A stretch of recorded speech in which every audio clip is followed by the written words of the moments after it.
So we are the first founders of the non-aligned movement, and by tradition, every Indonesian government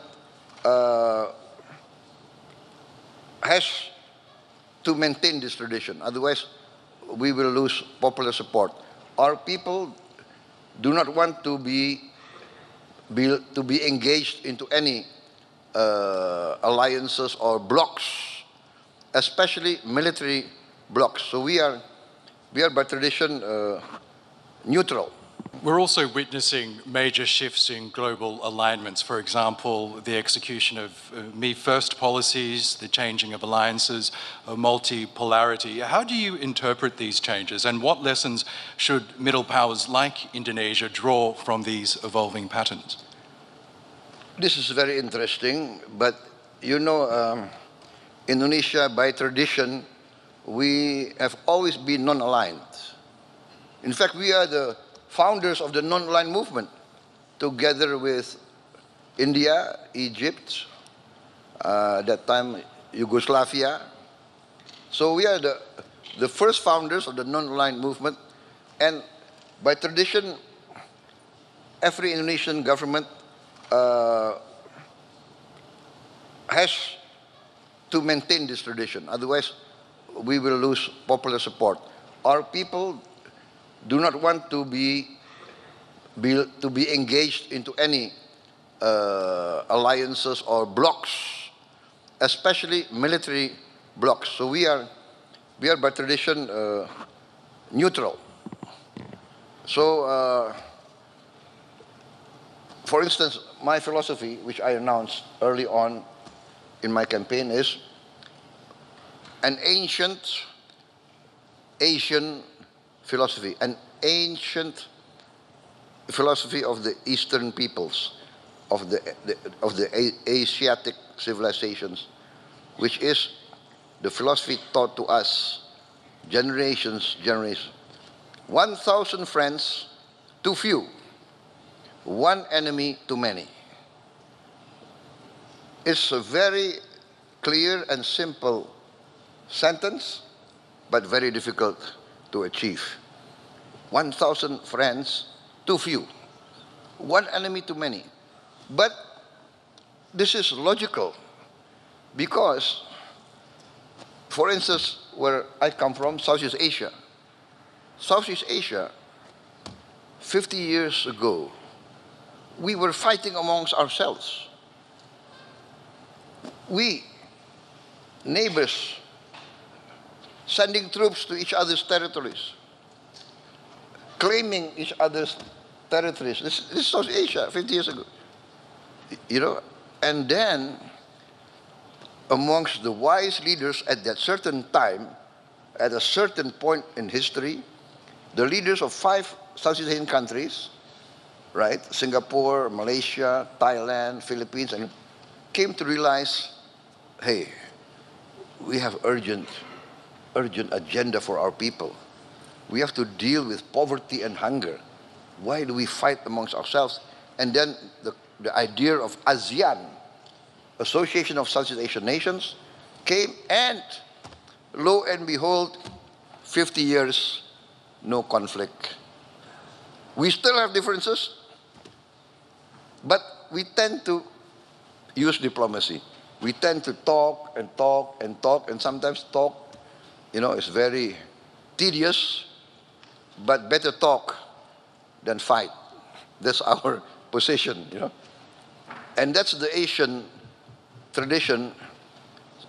Sometimes the talk can go on and on and on, but in the end, there is some sort of interaction, some sort of chemistry, and we tend to think of the common interest.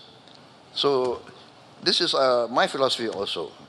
So 1,000 friends. I want to bring Indonesia to a position of good relations with all the big powers, and so that we can be some sort of bridge and mediator, etc., etc., etc. This is our effort. So I announced, when I took over, I announced that I want to carry out a policy of the good neighbor. I want to be a good neighbor to all my neighbors, and even to the outlying powers, the great powers of the world, I want to be on very good terms. I want to respect all the great powers, as I hope they would respect us.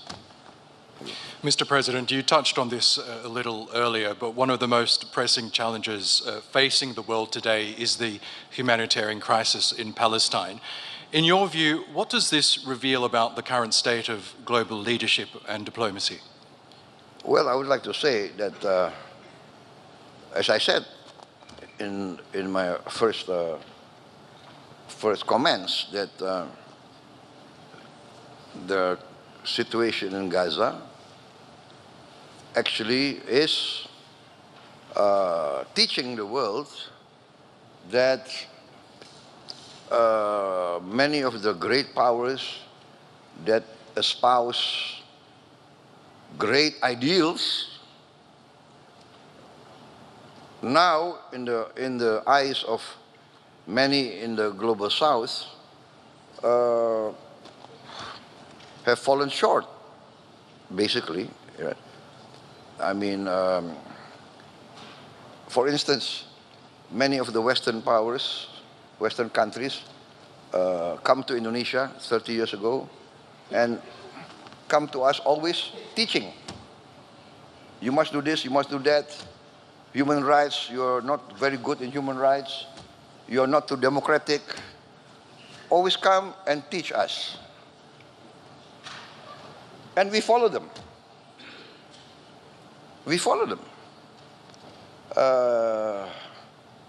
And then, now we see that you come to us, you teach us human rights, but when you see flagrant violation of human rights in front, every day, every night on television, many of those who come to teach us, they keep quiet. So this is saddening, but it is a waking up. It makes us wake up. Oh, so that's it. You tell us, we must do this, we must do that, we must do this. And then you violate, or you keep quiet, or you accept these violations. How can a 6-year-old boy or girl be guilty of anything? How can an armed mother be bombed and lose their house and lose everything? It's I think, something that's very hard to digest, actually. And that's why I try to do what I can. That's why I'm traveling tomorrow.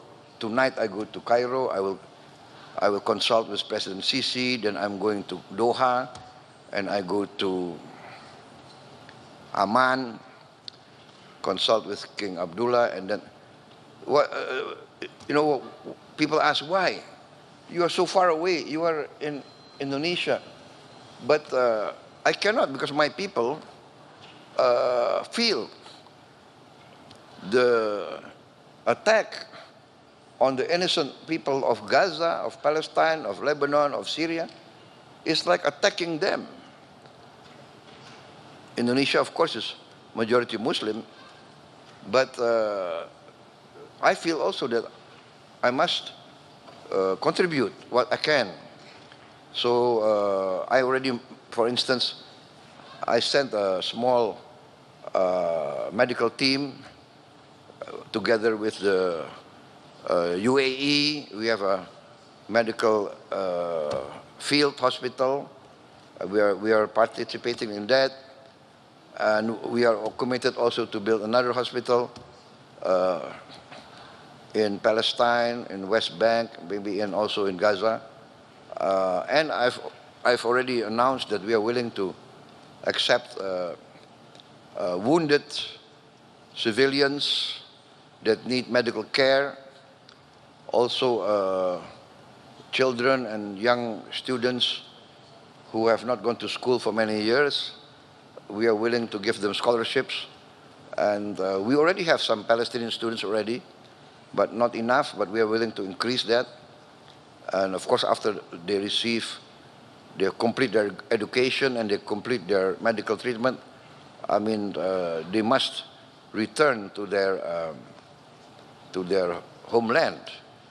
So Indonesia, we are trying to convince everybody that the only real solution, a permanent solution, will come only by a two-state solution with an independent Palestine. But I also said that at that time we must also satisfy the concerns of the Israelis.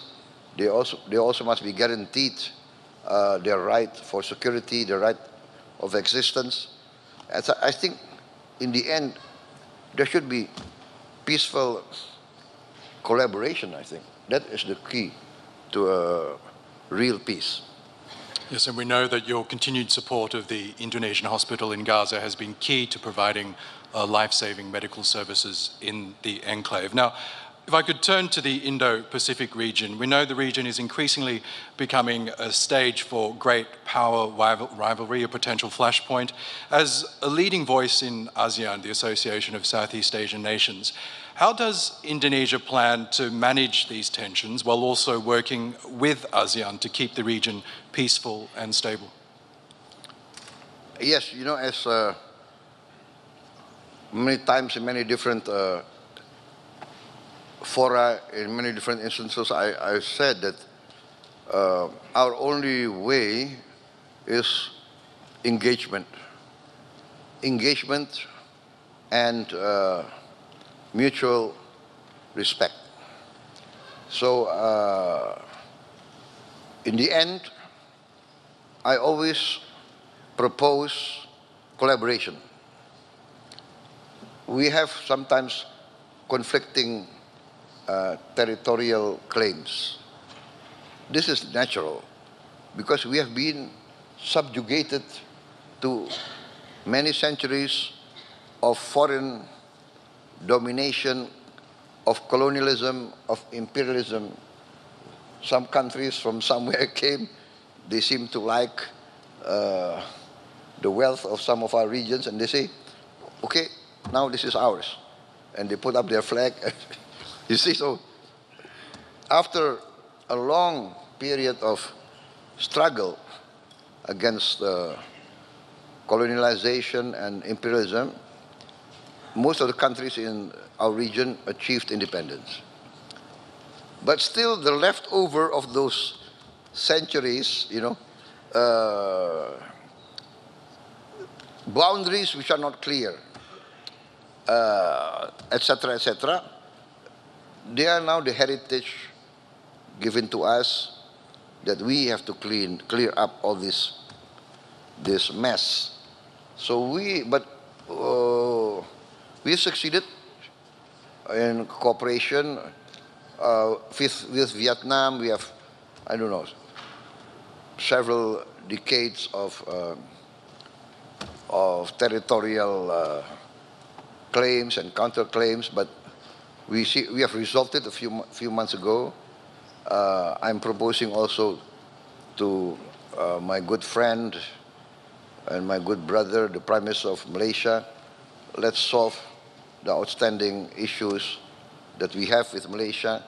I also proposed joint development with the People's Republic of China, President Xi. You know, we respect each other's legal position, but in the meantime, why don't we work together, right? We have overlapping maritime areas, zones. For instance, the PRC claim historically for thousands of years, Chinese fishermen have fished in those waters. And we claim for thousands of years, Indonesian fishermen have fished in those waters. So I said to President Xi, why don't we have joint development? You know, let's register how many hundreds of Chinese vessels, how many hundreds of Indonesian vessels, within the framework of the international limitations so that we don't have overfishing. Let's give licenses and everybody benefit. So what I told everybody is that 100% of zero is zero. So might as well work together in the meantime. And President Xi agreed. In fact, he agreed very fast. I proposed this to the Vietnamese, I proposed this to the Malaysians. So this is my approach. Let us work together to achieve common prosperity. Every race, every country, every religion in the world aspire to the same thing. Life, liberty, the pursuit of happiness. Everybody needs the basics. Prosperity, there is no prosperity without peace. So this is my approach. Now, becoming president was a hard-fought battle for you. You pointed out that you contested several elections before finally winning last year. Now that you are leader, what is your vision for Indonesia, a nation of more than 280 million people, highly educated? What do you hope to achieve in your time as president? Number one, I have to safeguard the nation's wealth, our natural resources, our wealth must be safeguarded to protect it and to make it useful for future generations. That's at most, because without the resources, then it's very difficult to achieve prosperity. Number two, we must have wise, correct, and common sense policies. That is the duty of every government, in my opinion. After being an amateur historian, I studied the history of many civilizations. The key to every country's well-being and independence is the ability of every country to guarantee food for its people, food security. And I think this is also the realization of the United Nations. The United Nations several years ago said that the future global crisis will be three. What they say, the F, E, and W: food, energy, and water. So likewise, in Indonesia, I have to guarantee food for my people. Number two, I have to guarantee energy for my people. And then water. Alhamdulillah, thank God, Indonesia, we have abundance of water. We have the other way around. Sometimes we have too much water, and then there's flooding, you see? And that's I would say that's our challenge, right? Like, we must manage our water, that it becomes useful. It doesn't become a natural disaster. And this is also a matter of education, matter of good governance. So that, and then of course, prosperity can only be achieved by the grasp of science and technology. Science and technology will enable us to industrialize. And so education, investment in science, technology, and in education is very important. In our budget, the number one, the highest item in our budget is education. I think it's the highest in the history of Indonesia. And then also I have rolled out a free meal for every children and every pregnant mother of Indonesia. So this is a massive program, very ambitious, but we are getting there. Sorry. At the end of 2025, we will provide meals for 82.9 million mouths by November 2025. So this is our program. We have to. I'm very determined to bring down poverty, especially extreme poverty, and I want to eradicate hunger. Nobody must go hungry in a nation that is a member of the G20. Thank you. And finally, Mr. President, this year marks 75 years of Indonesia-Turkey diplomatic relations. Both nations share a deep historical bond and strategic partnership. As we look ahead to 2050, which will mark the centenary of this partnership, how do you see that bilateral relationship evolving, especially in addressing shared global challenges? I'm very optimistic in this case. I'm very bullish in the sense that Turkey has a special place in Indonesia, the Indonesian people, you know. Indonesia being majority Muslim, the Ottoman Empire being at that time accepted as the leader of the Islamic community. Relations go through many centuries. Many parts of Indonesia feel the influence of the Ottomans. Many cases we were attacked by foreign powers. The Ottomans came to the assistance of our sultans. So there's this emotional bond. And I think even now, President Erdogan told us that there are Indonesian tourists coming to Turkey, I think in the figure of 200,000 every year. 200,000 Indonesians will visit Turkey. Usually after they go on the Umrah, then they will come to Turkey. And we have 50,000 Turkish citizens coming to Indonesia every year.